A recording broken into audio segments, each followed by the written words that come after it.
Speaking of what comes next, NewsNation's Libbey Dean is covering the president's response from the White House. Libbey, anything new from overnight? Is the president still not saying whether he wants the U.S. involved or not?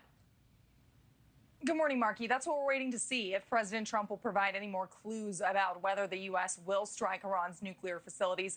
And he is set for another intelligence briefing in the Situation Room. That's going to happen later this morning. Now, a source tells NewsNation that the president has reviewed these attack plans and he's considering a number of options. But after spending about an hour in the Situation Room on yesterday, President Trump insists he has not made a final decision on a possible attack on Iran.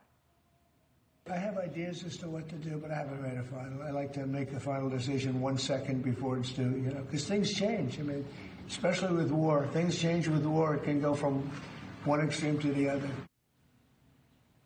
Now, President Trump says he is still willing to meet with Iran, but he does say that his patience also is running out, voicing frustration Iran didn't engage with the U.S.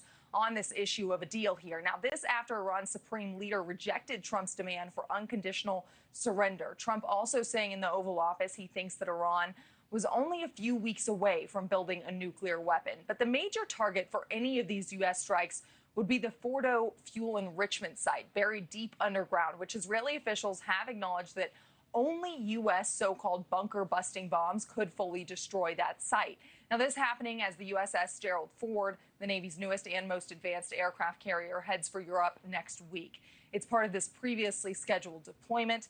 But what's significant here is this gives President Trump a third aircraft carrier option in the region as he weighs any potential U.S. involvement. Now, Defense Secretary Pete Hegseth, what he's saying is he's declined to confirm preparations of any strike options that are being provided to the president. But he says that the military is prepared to execute any decision that the president might ultimately make here when it comes to striking Iran.